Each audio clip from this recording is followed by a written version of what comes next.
অনেকে তাকে এবং তাদেরকে মব স্টার বলেন, মবের জনক বলেন, মবের জনকের সাকরেত বলেন, মবের পৃষ্ঠপোষক বলেন, মবের মেটিকুলাস ডিজাইনার বলেন, এবং বাংলাদেশে মবকে যে প্রাতিষ্ঠানিক রূপ দেয়া হয়েছে সেই প্রতিষ্ঠানের অনেকে হেডমাস্টারও বলেন।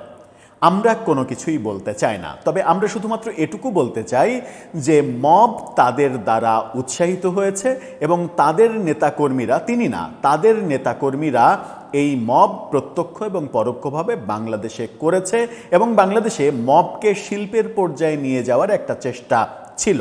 মবের জনক হিসেবে প্রফেসর ইউনূস স্বীকৃত।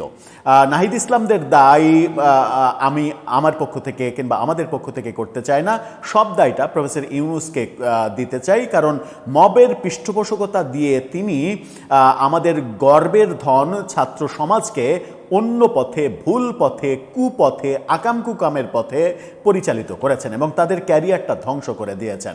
সেই মবের পক্ষে থাকা একটা দীর্ঘ সময় এবং মব সরকারের উপদেষ্টা থাকা নাহিদ ইসলাম এবার মব নিয়ে উদ্বেগ প্রকাশ করছেন। তিনি প্রচণ্ড উদ্বিগ্ন বাংলাদেশে মবের ঘটনায়। বিএনপি সরকার আসার পরে 2-3টা মবের ঘটনা ঘটেছে, সেখানেই তিনি উদ্বেগ প্রকাশ করছেন। প্রফেসর ইউনূস সরকারের আমলে মবটা কি জাদুঘরে ছিল এবং সেই জাদুঘরটা কি নতুন নির্মিত জুলাই জাদুঘর, সেখানে মব ছিল, মবের কোনো অস্তিত্ব বাইরে ছিল না? চলুন নাহিদ ইসলাম, যার নামটা এখনো বলিনি, এনসিপির আহ্বায়ক নাহিদ ইসলাম মব নিয়ে যে উদ্বেগ প্রকাশ করছেন এবং উদ্বেগ প্রকাশ করে বক্তব্য দিচ্ছেন এবং বর্তমান সরকারকে মবের জন্য দায়ী করছেন, বর্তমান স্বরাষ্ট্রমন্ত্রীকে পদত্যাগ পর্যন্ত করতে বলছেন, একটু পূর্বাপর আলোচনা করে বোঝার চেষ্টা করি মব জিনিসটা আদতে কি এবং কেন তিনি বলছেন যে স্বরাষ্ট্রমন্ত্রীর এই ব্যর্থতা নিয়ে সরে যাওয়া উচিত। থাকবেন পলিটিক্স টিভির ইন্টারেস্টিং এই আলাপে।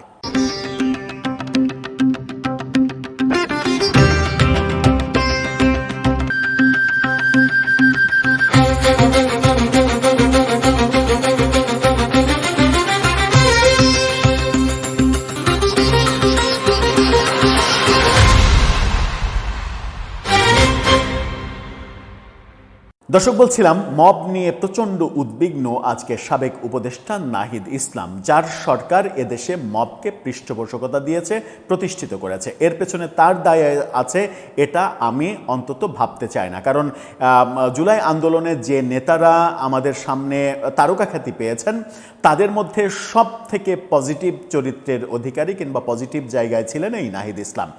তিনি বাদ দিয়ে প্রায় সবাই এত বাজে, এত নোংরা কথা, কাজ সেগুলো করেছেন, প্রচণ্ড সমালোচনার যোগ্য, কিন্তু এই একজনকেই কখনো আমরা কোনো নোংরামি করতে দেখিনি।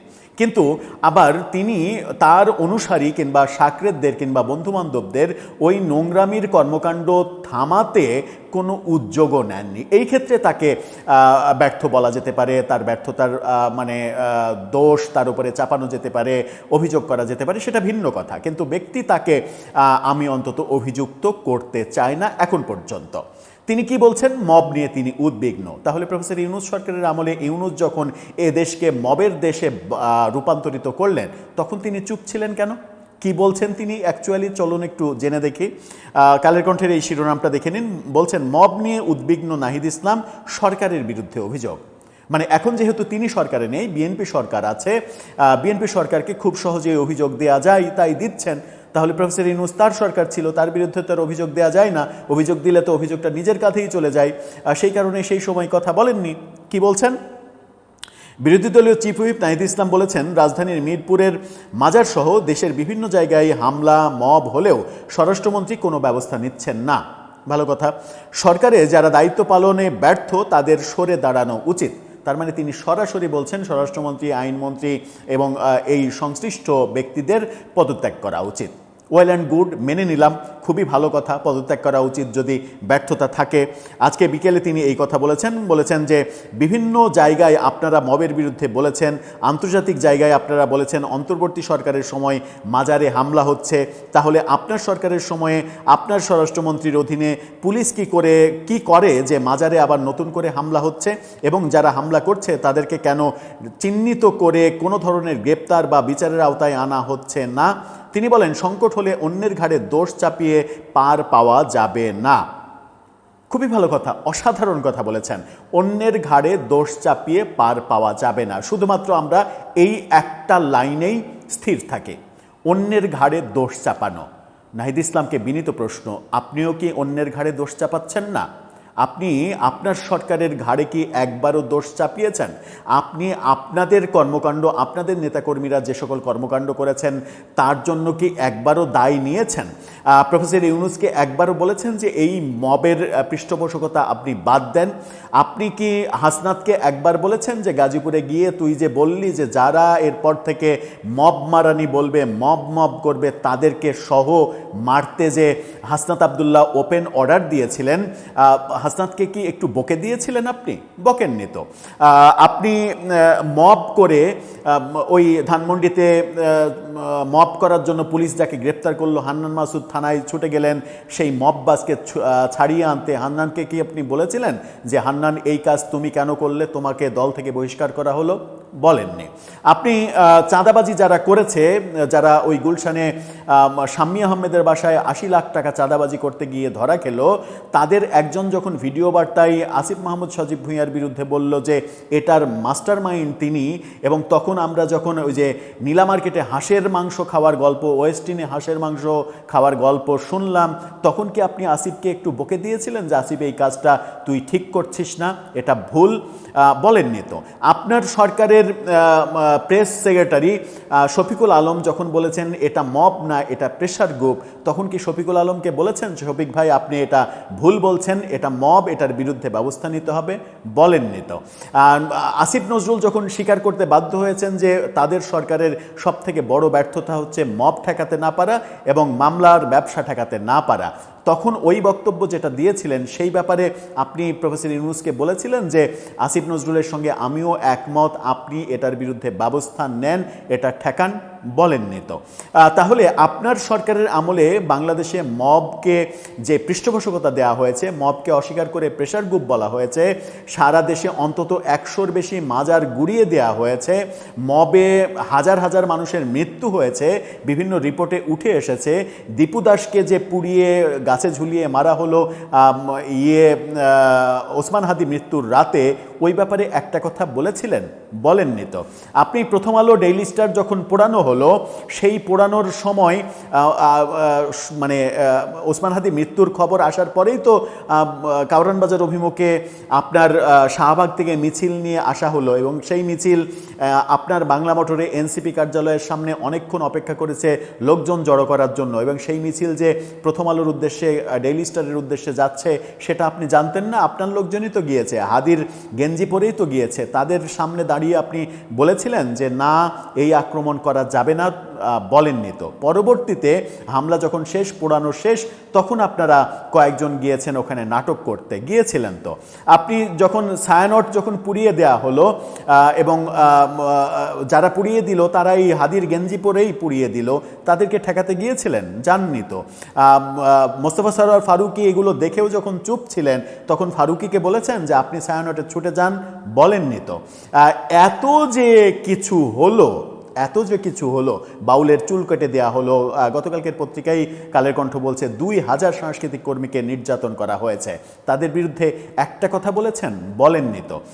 আপনার সময়ে এত কাণ্ড ঘটেছে, আপনি কোনো কিছুই বলেননি, কারণ এই বললে আপনার নিজের গায়ে লাগতো, আপনার সরকারের গায়ে লাগতো, আপনার দলের গায়ে লাগতো। তার মানে হচ্ছে যে আপনি নিজের দোষ নিতে চাননি। এখন আপনি যখন সরকারে নেই, বিএনপি সরকারে আছে, তখন বিএনপিকে বলছেন যে এটা রুখতে ব্যর্থ হচ্ছে, সেই কারণে স্বরাষ্ট্রমন্ত্রীর পদত্যাগ চাওয়া উচিত। বলছেন যে অন্যের ঘাড়ে দোষ চাপিয়ে মানে করা যায় না, ভালো সাজা যায় না। তো অন্যের ঘাড়ে দোষ তো আপনি চাপাচ্ছেন। আপনার বিরুদ্ধে ১,০০,০০০ অভিযোগ, একটা অভিযোগেও আপনি কথা বলেননি আপনার সরকার, আপনার দল, আপনার অনুসারীদের বিপক্ষে। এখন বিএনপির বিরুদ্ধে ২-৩টা অভিযোগ, তাও বিএনপি করছে না, আপনার এবং আপনার জোটের লোকজনই করছে। সেখানে ওই কুষ্টিয়ায় শামীম পীরের আস্তানায় কারা হামলা করেছে আমরা জানি, এই শাহ আলী মাজারে ঢাকায় কারা হামলা করেছে আমরা জানি। তো তাদের বিরুদ্ধে যারা করেছে তাদের পরিচয় যদি আপনি জানেন, তাদের বিরুদ্ধে কথা না বলে বিএনপি সরকারকে দোষারোপ করছেন। এটাকে কি নিজের দোষ অন্যের কাঁধে চাপানো না, নিজের অন্যের ঘাড়ে নিজের দোষ চাপানোর ব্যাপার না যেটা বলছেন? আবার নাহিদ ইসলামের এই বক্তব্য এবং বর্তমান মব, অতীতের মব, ইউনূসের মব, সেই ব্যাপারে দারুণ একটা ফেসবুক পোস্ট দিয়েছেন বাংলাদেশের জনপ্রিয় সাংবাদিক আনিস আলমগীর। নাহিদ ইসলামের এই বক্তব্য সম্বলিত কালের কণ্ঠের ফটোকার্ড পোস্ট করে তিনি লিখেছেন, তার লেখাটা দেখে নিতে পারেন। তিনি লিখেছেন, ইরানের হামলায় ইসরায়েলের সিভিলিয়ানদের মৃত্যু নিয়ে বিশ্ব কেন নীরব, এটা নিয়ে ইসরায়েলের প্রধানমন্ত্রী নেতানিয়াহু খুবই মর্মাহত। আমাদের এনসিপি নেতা নাহিদ ইসলাম মব নিয়ে উদ্বিগ্ন। ঘটনা দুটি জানতে পেরে আমার চোখে পানি এসে গেল। হাসতে হাসতে নাকি কাঁদতে কাঁদতে সেটা কেউ জিজ্ঞাসা করবেন না প্লিজ।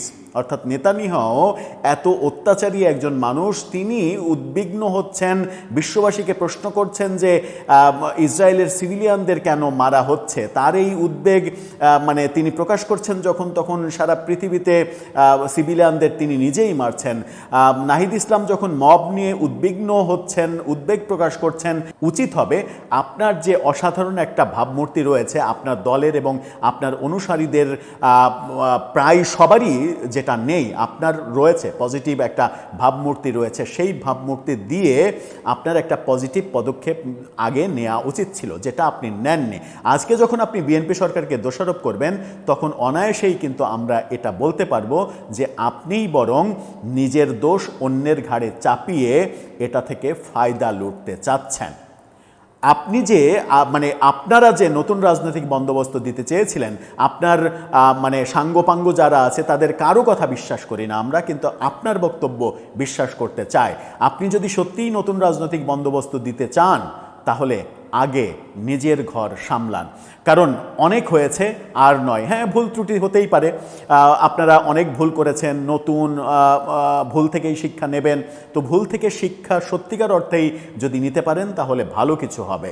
নতুবা আপনি যখন বলছেন যে এই 2-3টা মবের ঘটনার ব্যর্থতার দায় স্বীকার করে সালাউদ্দিন আহমেদকে পদত্যাগ করতে হবে, তাহলে আপনাদের এবং আপনাদের সরকারের অন্তত 2 লক্ষ বার পদত্যাগ করা উচিত ছিল, কারণ আপনাদের অপরাধ সালাউদ্দিন আহমেদের আমলের অপরাধের চাইতে 1 কোটি গুণ বেশি। দর্শক, আপনার মতামত জানিয়ে লিখতে পারেন আমাদের কমেন্ট বক্সে।